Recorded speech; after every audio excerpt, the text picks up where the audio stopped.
Olá você, tudo bem? Jean-Baptiste Lamarck, Charles Darwin, Alfred Russel Wallace.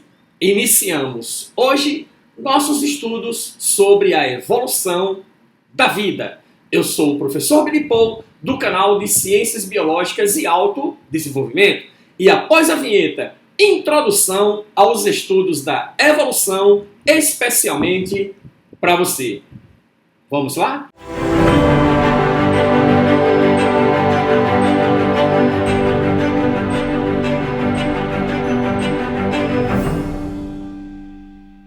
Ok, introdução à evolução. Antes de falarmos a respeito das teorias evolutivas propriamente ditas, vamos conversar um pouco sobre algumas coisas que você deve evitar. Esquecer, você que está se preparando para o Enem, você que está interessado em conhecer um pouco mais, se preparar um pouco mais sobre evolução. Não esqueça que o Biomap da aula está na descrição do vídeo. Se inscreva no canal, ative as notificações, novas videoaulas todas as semanas. Mas, introdução à evolução. Primeira coisa, a evolução é o estudo das transformações das espécies ao longo do tempo. Temos uma playlist falando sobre a origem da vida.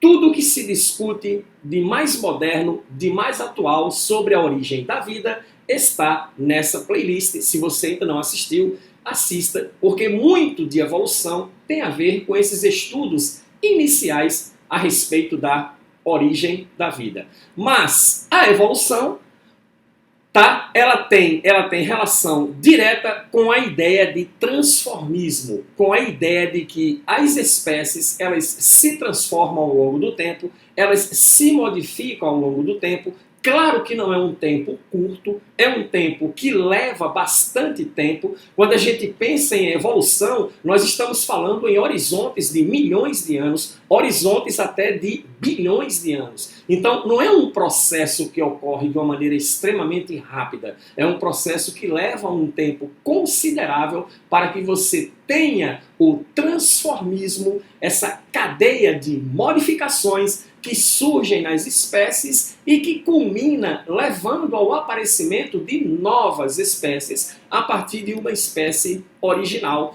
É isso o que a evolução considera, tá certo?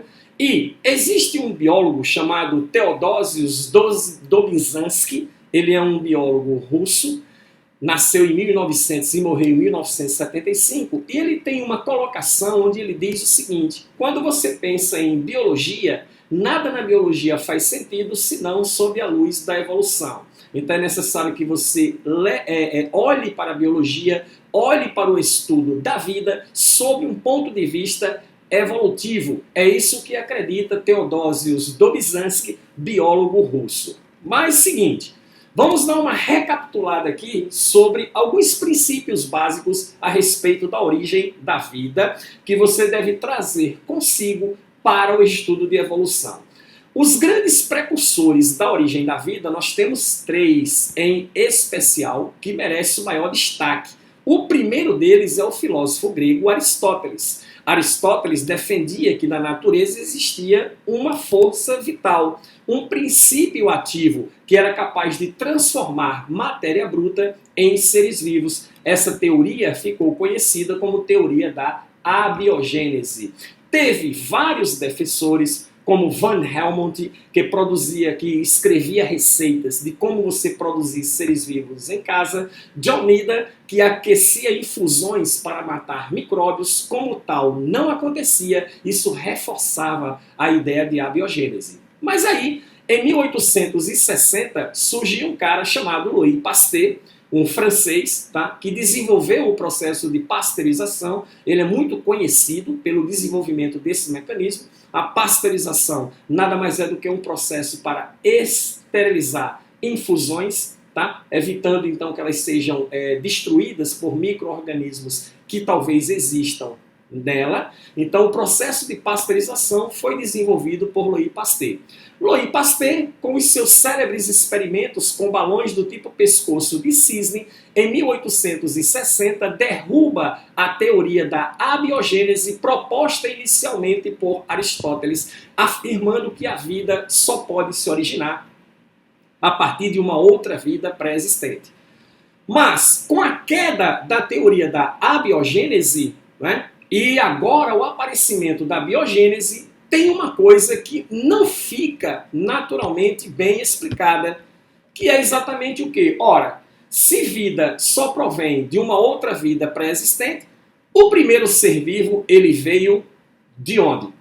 E aí, apareceram dois indivíduos, um deles que merece grande destaque, que é o Alexander Ivanovich Oparin, um russo, que ele dizia o seguinte, que a vida é um processo de evolução química, é um processo que envolve a transformação de compostos químicos, de mais simples para mais complexos, onde essa complexidade ela vai aumentando ao longo do tempo, até que surgem aquilo que nós chamamos de os primeiros seres vivos, ou as primeiras células, mais especificamente as primeiras protocélulas, que caracterizam os primeiros protobiontes. Então isso é o que defende aí Oparin. Teoria esta extremamente apoiada pelas experiências de Stanley Miller, que conseguiu juntar os gases da atmosfera primitiva, bombardear com faíscas elétricas, isso feito em laboratório, produzindo uma solução de aminoácidos. Oparin dizia o seguinte, o biológico ele é convertido ao orgânico, o orgânico é convertido a inorgânico. Ora, se o biológico é convertido a orgânico e o orgânico ao inorgânico, o inverso também pode ser feito. É possível que quando o processo começou, essa matéria inorgânica, mais simples, existente na natureza, evoluiu para compostos orgânicos que terminou culminando com o aparecimento das estruturas biológicas, os primeiros organismos vivos unicelulares. Então, 3 ideias importantes você deve ter claro na sua mente, entendido, sobre a origem da vida. A ideia de abiogênese de Aristóteles, a ideia de biogênese de Louis Pasteur, Francesco Redi, Lázaro Spallanzani, a ideia de evolução química, Alexander Ivanovich Oparin e JBS Aldani. E aí, outras 2 correntes importantes, que é a ideia de fixismo, agora eu tenho a vida, agora eu tenho as espécies, como essas espécies evoluem. A princípio, a ideia de que não haja um processo de evolução baseado no transformismo, as espécies elas são fixas, elas são imutáveis, é a ideia de fixismo, não ocorre o transformismo das espécies. Essa ideia não é muito aceita hoje pela comunidade científica, porque, de acordo com os estudos, constatou-se, de certa forma, que as espécies se modificam, elas não são estáticas, elas não são imutáveis, como defende a ideia do fixismo. As espécies realmente se modificam. E essas modificações são tão profundas que pode levar ao surgimento de novas espécies, a partir de uma espécie original. Esse é o ponto de incongruência que existe, tá certo, entre a teoria chamada de criacionista e a teoria chamada de evolucionista. O criacionismo, ele é fixista, as espécies são únicas e imutáveis. O evolucionismo, ele é transformista, as espécies se modificam ao longo do tempo. Tá? Não é algo que nós visualizamos de maneira rápida na natureza, são processos que levam milhões e até bilhões de anos. Nós tivemos 2 grandes defensores que merecem destaque em relação ao criacionismo, que é Linneu.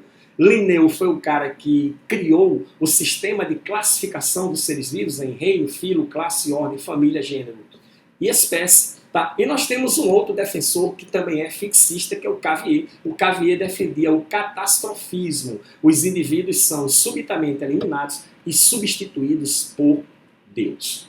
A partir daí surge então a corrente da evolução. Importante a nível inicial. Lembre-se, até meados do século XIX não era estudada. Até a metade do século XIX a evolução não era estudada. E a ideia realmente aceita era a ideia que nós já comentamos com você, que é a ideia de fixismo. As espécies são únicas e imutáveis. Linneu era fixista, o próprio Jean-Baptiste Lamarck, que é um desenvolvedor que desenvolveu uma das primeiras teorias sobre evolução, no início da vida dele, ele era fixista. Tá? Ele deixou de ser fixista a partir de uma pesquisa que ele fez. Quando ele olhou para os resultados daquela pesquisa, ele pensou, poxa, cara, o negócio não é fixo, não. As espécies realmente se transformam. Mas aí, após a metade do século XIX, surgiram as principais teorias sobre evolução. A primeira delas é exatamente a de Jean-Baptiste Lamarck, teoria de Lamarck. Não era esse o nome de Lamarck, ele cravou esse nome a partir de um título de nobreza que ele recebeu da nobreza francesa, o título de Cavaleiro de Lamarck. Ele passa então a ser chamado de Jean-Baptiste Lamarck.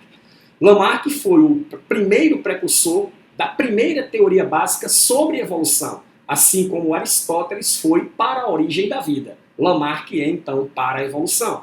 Escreveu um livro chamado Filosofia Zoológica. Nesse livro, então, ele descreve em detalhes como funciona a evolução, baseada em duas leis clássicas, a lei do uso e do desuso e a lei da herança de caracteres adquiridos. Essa é a base da ideia de Lamarck. Lamarck teve uma grande contribuição nos estudos da evolução, porque foi ele quem primeiro pensou na necessidade que os seres vivos têm de ter que se adaptar a condições que são impostas pelo meio ambiente. Lamarck foi o primeiro a ter visualizado essa situação. Os seres vivos estão inseridos no meio ambiente, mas eles precisam se adaptar ao meio. O ambiente impõe certas condições e o indivíduo precisa se adaptar a essas condições.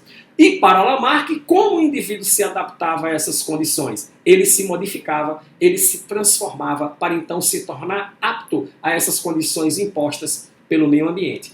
A ideia básica de Lamarck é que o indivíduo se modifica para se adaptar a condições impostas pelo meio ambiente. Isso você jamais deve esquecer. Mas Lamarck foi derrubado mais na frente, porque a ideia de herança de caracteres adquiridos não se confirmou. Caracteres adquiridos não se transmitem à descendência. Isso foi provado pelo biólogo alemão August Weismann com seus experimentos com ratos. Mas aí, avançando o tempo, chegamos então a Charles Darwin. Charles Darwin nasceu em 12 de fevereiro de 1809, no ano que Lamarck morreu. Lamarck morreu em 1744 e morreu em 1809, no ano em que nascia Darwin. Darwin propôs uma das grandes teorias que é aceita até hoje sobre a evolução da vida, baseada em um princípio chamado de seleção natural. Darwin difere essencialmente de Lamarck, porque Lamarck defende que o indivíduo se modifica para adaptar. Charles Darwin diz que ninguém se modifica para se adaptar a nada. Já existe nas populações o indivíduo que já é adaptado. O meio ambiente apenas seleciona, porque a base da ideia de Darwin é a seleção natural.